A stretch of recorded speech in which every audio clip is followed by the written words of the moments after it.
fighters who in their last ring appearances decided matters with crisp right hands. But for the heavyweight, it came in round one. While for the junior welterweight, the climax waited until 2 seconds before the final bell.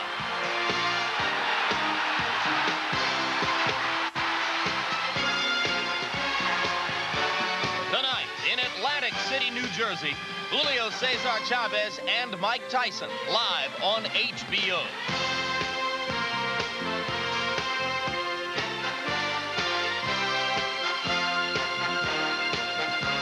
Very wobbly in the center of the ring. Takes another right hander down, tries to fight off the ropes.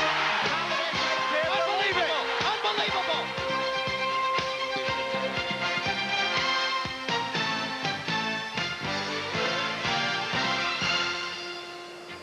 And right now, we are live as Trump Plaza plays host from the Convention Center in Atlantic City, New Jersey. And HBO Sports presents World Championship Boxing. In our first fight, two-belt junior welterweight champion Julio Cesar Chavez defends his title against #1 contender Kyung of Korea. The bout is scheduled for 12 rounds. And then in the main event, former heavyweight champion Mike Tyson takes on Alex Stewart. That fight scheduled for 10 rounds. The Atlantic City Convention Center, the expansive indoor arena which has been the site in the past of two of Mike Tyson's most memorable and explosive knockouts. In the summer of 1988, Michael Spinks went down in 91 seconds. A little more than a year later, Carl "The Truth" Williams was knocked out in 93 seconds. Now the former champion returns. And as a swirl of backroom politics rolled this sport into another bizarre chapter in its history, we take you to this 20-foot square ring. The only place where prize fights are won and lost. Tonight, Mike Tyson and a potentially tough opponent in Alex Stewart take matters into their own hands. And hello again, everybody. I'm Jim Lampley. We welcome you back on HBO to the continuation of Mike Tyson's quest to regain the heavyweight championship he lost in February of this year to Buster Douglas in Tokyo. Working with me, as always, is HBO's boxing analyst, Larry Merchant, the noted sports journalist. And Larry, since his loss in Tokyo and his victory over Henry Tillman, Mike Tyson has had to endure the sight of watching the man who took his title away not just beaten, but thoroughly humiliated by the new champion, Evander Holyfield. What effect, if any, do you think that has on Tyson? Well, practically the effect is he's going to have to wait at least 6 months longer to get a shot at the title, which has him seriously aggravated. And who knows what that'll lead to by next September or October. What I'm curious about is whether the swoon that Buster Douglas took in that fight somehow diminishes Tyson even further with his fans. It shouldn't, because he didn't lose to that Buster Douglas. He lost to the Buster Douglas who got in shape and was highly motivated. He lost to Mr. Hyde, not Dr. Jekyll. What's at stake now for Mike tonight in a fight that almost everyone expects him to win easily against Alex Stewart? Well, I think what's at stake here is for him to start to try to restore his sense of invulnerability and invincibility, which Douglas just demolished in Tokyo. And to do it against a young, strong heavyweight who is considered a legitimate opponent or perhaps a legitimate victim. Alex Stewart's mission is to try to exploit that new sense of vulnerability that people see in Tyson. That's what makes a fight. So indeed, in our main event later this evening, we'll continue to chronicle the Tyson career as we have for the past 4 years. But first, you're going to get another look here on HBO at the man regarded by many as pound for pound the #1 fighter in the sport. Two-belt, 140-pound champion Julio Cesar Chavez. And had it not been for Douglas's memorable upset of Tyson in February, surely the most talked about fight in 1990 would have been the March epic battle between Chavez and Meldrick Taylor. Here now, a look back at the sweet science of that unforgettable fight, with narration lifted from the words of the incomparable boxing scribe A.J. Liebling.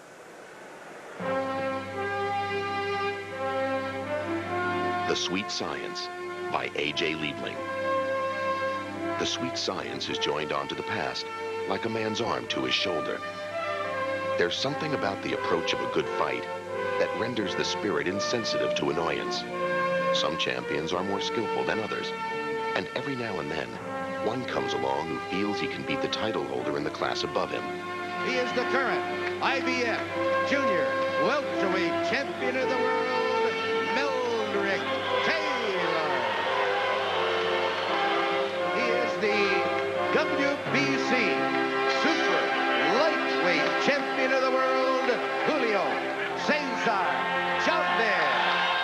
I'm so excited I could watch these guys fight for 3 straight days. See the right hand until he's dropping it. Yep, and Chavez is throwing over the top of Taylor now, beginning to land with more consistency. Right hand leads, doing the damage for Chavez now. A solid left inside. Hitting at such short range, the boxer leaves a correspondingly brief opening. The trick is to take the initiative by anticipating the opening, or by moving the other fellow off balance. Having done that, one fighter sometimes can land a whole series of blows before the other breaks into the rhythm.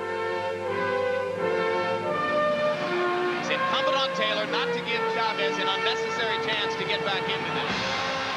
Look at the speed of Meldrick Taylor's flurry. He's carried out George Benton's game plan to perfection. Whoa, Trading punches inside, and Chavez again seems to wobble slightly as Taylor lands at will. Brilliant stuff from Meldrick Taylor. Chavez on the verge of going down. No, the fight is hanging on this round here, Mel. This is okay, champ. This is the last and final round. I told you. No, nobody called you. I told you. Now, you want to be champion of the world? The fighter must be confirmed in the belief that he can lick anybody in the world, and at the same time be restrained from testing this belief on a subject too advanced for his attainments. Julio Cesar Chavez must begin to contemplate the reality that he's got 3 minutes in which to produce an unlikely knockout, or he will see his streak end before thousands of his countrymen. The punch was the antithesis of a roundhouse. It was a model of pugilistic concision. No referee should take it upon himself to gamble on a man's recuperative powers. If he gets up, he probably wins the fight. Unbelievable! Unbelievable! Richard Steele stopped the fight with fewer than 5 seconds to go. You're going to watch Luduba go crazy now. This is one of the most unusual calls by a referee in the whole history of the sport. He knocked him out with 2 seconds left.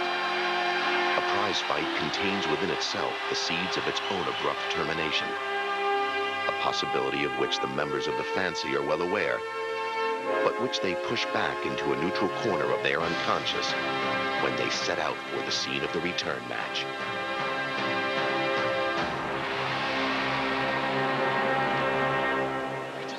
We bring you back live to ringside, and we must point out that some of the drama attached to that knockout with 2 seconds remaining in the fight stemmed from the fact that it preserved one of the longest unbeaten streaks at the beginning of a career in the entire history of the sport. You can see that Chavez is third on that list with his 70 consecutive wins. The 2 fighters ahead of him fought before the turn of the century and within the decade after the turn of the century. Chavez, one of a handful of unbeaten champions in the sport today, unbeaten and untied, and the one with far and away the greatest number of fights. We credit him with 70 victories. There are some who credit him with as many as 72 or 73 victories, record keeping a bit uneven in Mexico, where most of his fights have taken place. And this is Kyung An, who gave us a bit of a thrill this afternoon by almost becoming Kyung off. He was threatening not to go through with the fight in a dispute over money with promoter Don King. It was later resolved at the insistence of New Jersey Boxing Commissioner Larry Hazard in An's favor. As you can see, he readies for his first championship fight. Kyung An from the Jinju province of South Korea is 29 years old. He has been boxing for 7 years as a professional. This will be his first fight on this side of the Pacific Ocean. He saw the Taylor Chavez bout and told us he was more impressed with Meldrick Taylor. Korean fighters typically are very strong, very determined, well conditioned, but lacking in world-class boxing skills. Kyung has had 30 bouts, 29 wins. The one loss took place a few years back. 13 knockouts and 29 wins is indicative of suspect power. Maybe not the kind of punching power he would need to put up a stiff battle against Julio Cesar Chavez.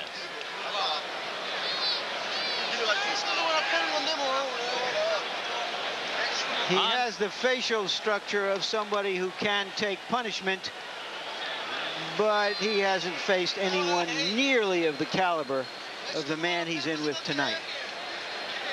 He told us he believes this is a bit of a crossroads fight for all Korean fighters, because he's acutely aware that those fighters have mostly shown courage and not technique when fighting in the USA. And here now is Chavez entering with what is becoming a larger and larger entourage with each passing assignment. A remarkable fighter and athlete. All those qualities that I ascribed to Korean fighters he has, and much more, including many skills. And just look at that, his last fight exactly a month ago. And that's one of the reasons he's been able to sustain himself on top, because he keeps active, stays in shape, never has to go out of his way to get in shape for a fight. He sees it as his responsibility to an adoring boxing public in Mexico to make himself available there to fight. And he has had 4 assignments since the Meldrick Taylor bout. This man is extraordinary in every way. In Mexico, he was very highly regarded before the Taylor fight, but there were arguments among the cognoscenti of whether he was good as some other outstanding Mexican fighters. But after the drama of his victory over Taylor, he went up a notch, he says, and now so much is expected of him.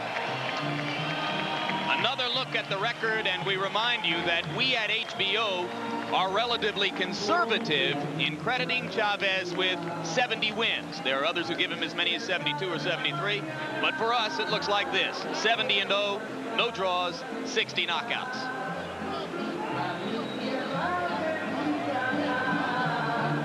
Tail of the tape, and you will see that there is little difference between the two. An inch height advantage for On.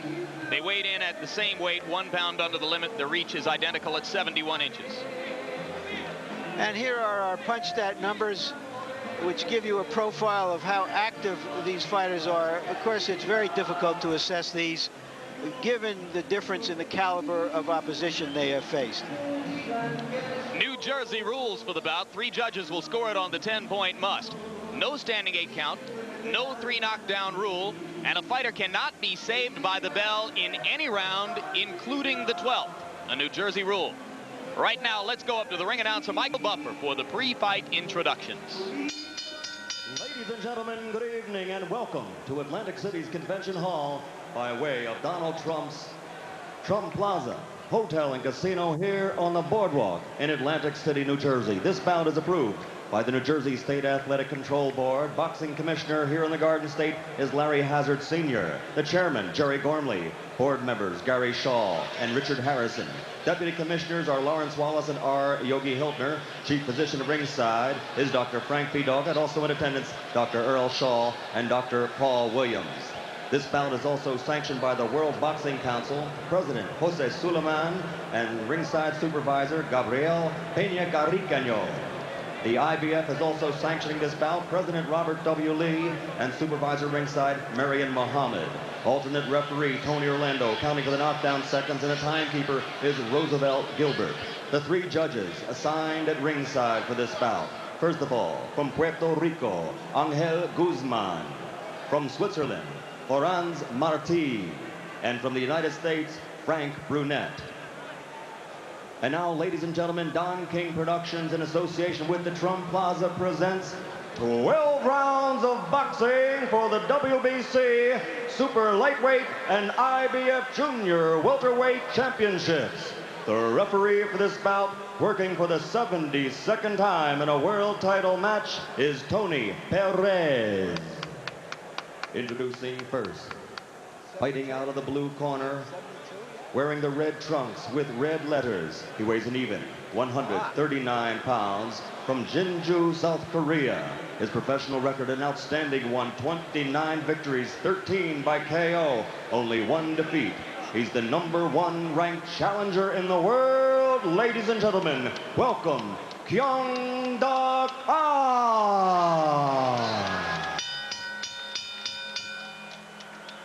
And his opponent fighting out of the red corner, wearing the red trunks with black trim. He also weighs an even 139 pounds. From Culiacan, Mexico, an outstanding professional record, 70 consecutive victories without a loss or a tie, 60 victories by KO. Ladies and gentlemen, let's welcome the WBC Super Lightweight and IBF Junior Welterweight Champion of the World, Julio Cesar Chavez.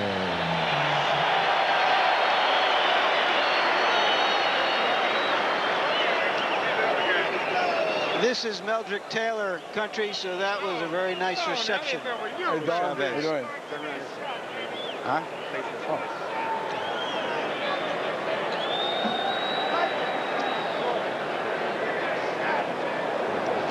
Julio Cesar, and I've just given you the instructions already in the dressing room.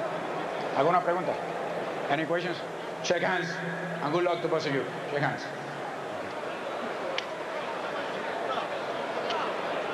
Kyung told us that his fight plan would be to allow Chavez to set the pace in the first couple of rounds, find out what it is Chavez does, and then hope to extend the bout and make it a long one.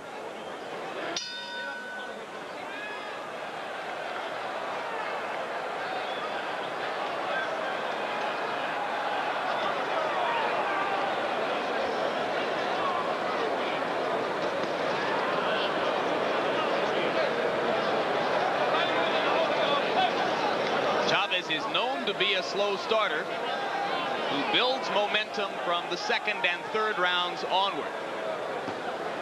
He likes to start out by finding opportunities to go to the body, particularly with the vicious left hook. Maybe the best left hook to the body in boxing. That was a straight left on the rib cage. First effective punch from An.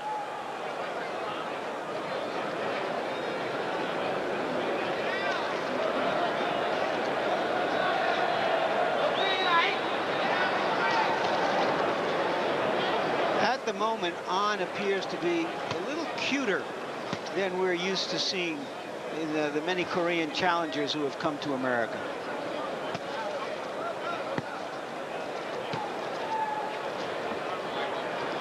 Those jabs are being blocked by Chavez, who has both gloves up in front of his face. And there's the first left hook to the body. It might have been a little low. An tries a left hook to the body. Nice combination, 4-punch combination, one of them landed.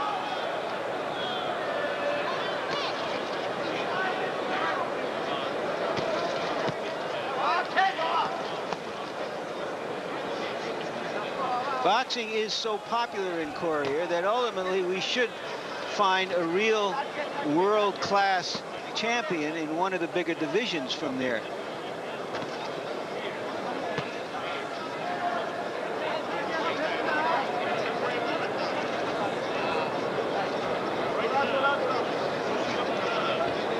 You may recall that many Korean boxers did well at the '88 Olympics in Seoul. Although, of course, many of us will just remember the one Korean boxer who sat down in the ring for about an hour after the fight. There's another outstanding combination from Kyung An, Larry. 4 punches, the last 2 of which connected solidly. He seems to be warming up a little bit.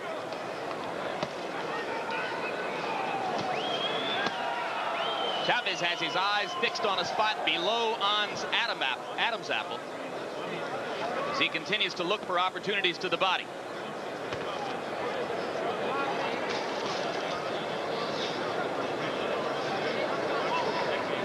And as we go to the corners between rounds,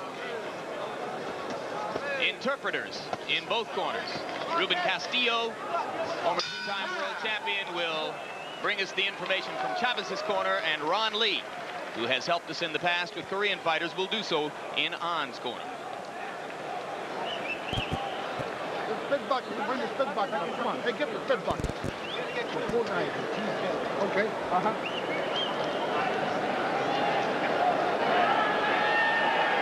izquierda, trabaja más tu jab y moviéndote. Throw your jab more. Move. Moving back and forth. Throw your jab, your left hook to the body, and throw that combination. Dame una toalla, guardia, porque 이 나갔더니 라이트를 많이 배려고 있으니까 얼추 신경이가 신경이 발달돼 있는 거니까. Come on, keep your mind straight. Keep your mind straight. 아래 위 참 좋았어. You did it right. You did it right. All right, seconds out. Watch out. Watch out for his right jabs.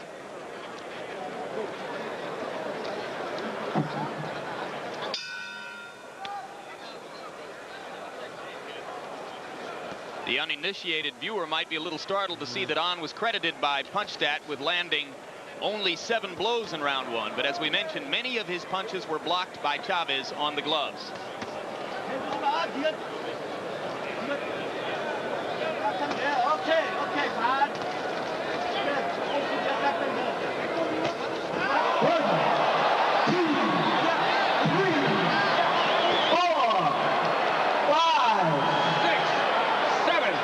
A straight right hand, the punch that finished Meldrick Taylor. Certainly not thrown with the violent intent that it was thrown with when Taylor went down. That did not appear to be the kind of punch that would put a championship class fighter on his back.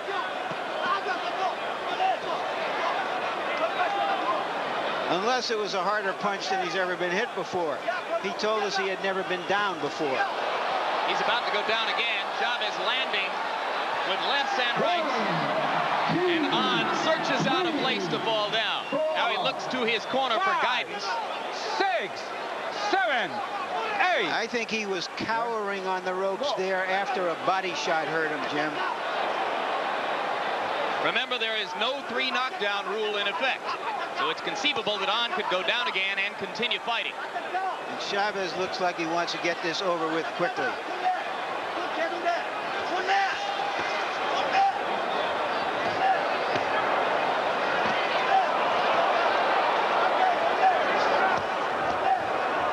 An is willing to try to keep Chavez busy.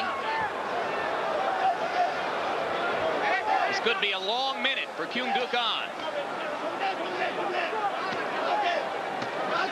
Good right hand by An and another one. Both landing flush on Chavez's face. This is a very game kid. Well, he's going to find out that Chavez has one of the great chins in the business.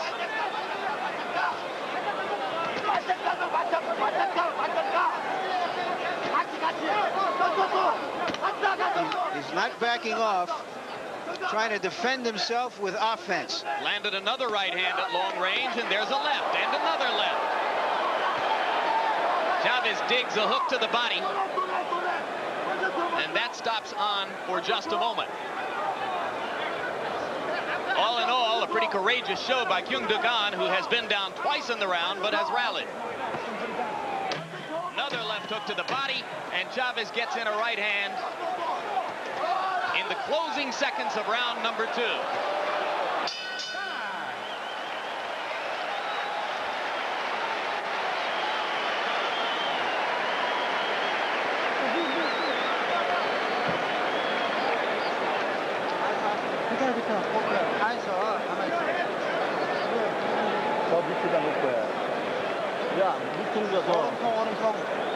Come on, get close to him. Get really close to him.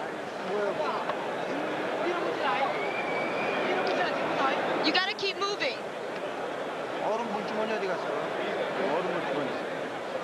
Okay, let's take a look at this now. First, that straight right hand, which I think stunned more than hurt An. There you see it again. Well, he landed it right on the point of the chin. And here's knockdown number 2. And you're going to see An searching out some canvas. And smartly. He bought some time. You know, Chavez is absolutely obsessed with getting a rematch with Meldrick Taylor, and he kidded with us yesterday that he was going to make this a long fight and maybe not look so great to entice Taylor into a rematch quickly.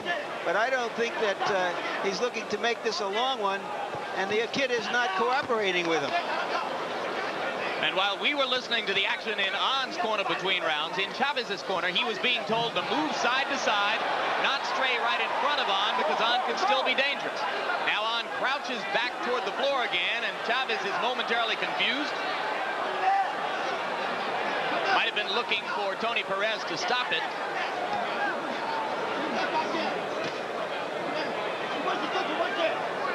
In the opening 20 seconds of this round, they traded blows in the center of the ring, with On giving just as good as he was getting.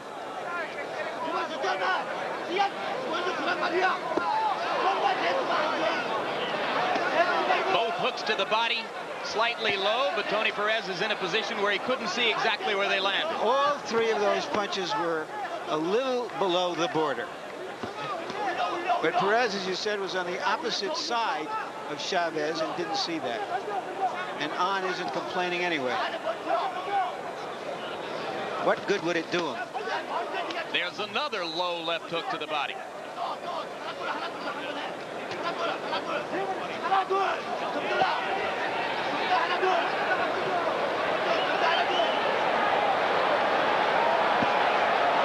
More than halfway through round three, and On is beginning to slow down. He's not fighting back now quite as vigorously as was the case in the final minute of round two.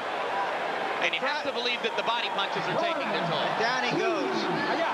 And half the crowd has gotten excited over some kind of ruckus that's happening behind us. Jim, that's what you were hearing before that knockdown. On cannot go on, and he retires. Or as we say in America, he quits.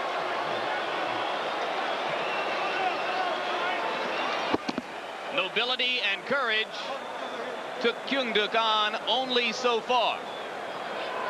Probably a lot of people in the arena expected that to happen somewhere in the middle of round two. It finally takes place at 2 minutes 14 seconds of round number three. So Julio Cesar Chavez has the 71st win of his career, his easiest win ever here on HBO, in a bout more typical of the kinds of fights he gets when he goes down to Mexico to entertain his fans there than of those we've seen here in the United States.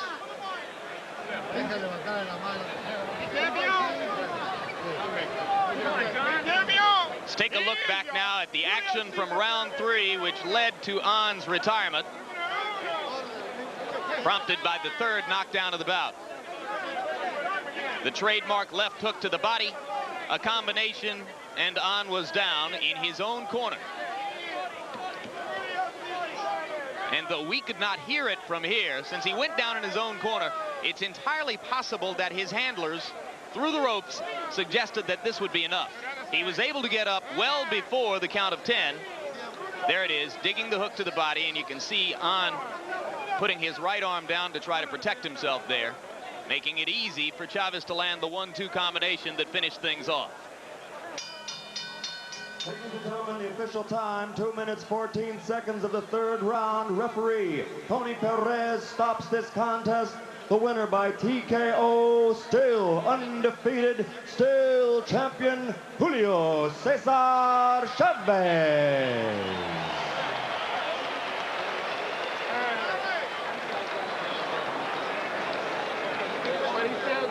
It was the appetizer. A lot of people here were excited about the chance to see Chavez on the same night that they will later get to see Mike Tyson in the ring. The two have been compared so frequently in recent years in terms of their overall proficiency, as many thought before Tyson's loss in Tokyo that he was the best pound-for-pound fighter in the world, an honor that most accord to Chavez at this moment. Total punches in the bout, I should say, as computed by HBO Punch Stat, Chavez landing half of his blows and many of them punishing blows. And we go now to Larry Merchant in the ring with the winner and interpreter Ruben Castillo. Julio, congratulations. Was he a little tougher than you thought? Sí, era más peligroso que pensabas. Realmente yo no pensé que fuera a resultar la pelea tan fácil, la verdad. Lo único que puedo decir es que me sentí muy fuerte. He said he 7 rounds. He was letting him come at him so he could hit him, so he could last 6 or 7 rounds. Well, after you knocked him down twice in the second round, he jumped A ponerse agresivo y nunca te lastimó en cualquier momento. No, la verdad no, lo estaba dejando que me llegara porque yo sabía que la pelea iba a terminar muy rápido. He said he was letting him come at him more because he knew that the fight was going to end up. Let's talk about the future, Julio. Yesterday when we talked, all you wanted to talk about was a rematch with Meldrick Taylor. What are your thoughts on that? When do you think you'll get to fight him? Hablando de tu futuro, ayer todo lo que hablaste era de Meldrick Taylor. ¿Cuándo es la pelea, cuándo es la revancha y qué son tus pensamientos de eso? Yo quisiera que la pelea se hiciera lo más pronto que se pueda para demostrarle a todo el mundo, a Meldrick Taylor y al que esté frente conmigo que yo soy mejor que ellos. He wants the fight to happen as soon as possible. He wants to demonstrate to everybody in the world that he's the best fighter, and he wants a rematch. Ya se lo demostré una vez noqueándolo, ahora quiero pelear de nuevamente con él para que no haya controversias. He's already demonstrated the first time I knocked him out, but he wants to do it again so he can make sure there's no controversy. Are you disappointed that Taylor is going to try to win the welterweight championship next month, and that you would then have to fight him for a welterweight championship should he win? Si eres desilusionado porque Meldrick Taylor quiere pelear por otro campeonato, ¿qué es lo que piensas? Yo pienso que Meldrick Taylor no tiene ningún derecho a pelear por el campeonato welter. He says he doesn't think that Meldrick Taylor has any reason to fight whatsoever for another title. First, tiene que ganarme a mí primeramente para poder aspirar al título del mundo. He should beat him first before he can fight another time for the title. But if he does win the welterweight championship, will you fight him as a welterweight? Si gana ese campeonato de peso welter, pelearás con él. No voy a pelear con él, no. Never. All right, congratulations again, but we have the start of a negotiation going on here, how he will eventually fight Meldrick Taylor. Back to you, Jim. Thank you, Larry. And as you alluded to, before we see Chavez against Meldrick Taylor again, we will see Taylor here on HBO on January 19 as he moves up in weight class to take on WBA World Welterweight titleist Aaron Davis. That fight will take place here in Atlantic City also, January 19 here on HBO. Let's move on toward the next subject of the evening. If you're a boxing fan and you've been reading your newspapers, you're well aware there is again turmoil in the heavyweight division. To shed a ray of light on that volatile subject, we're going to revisit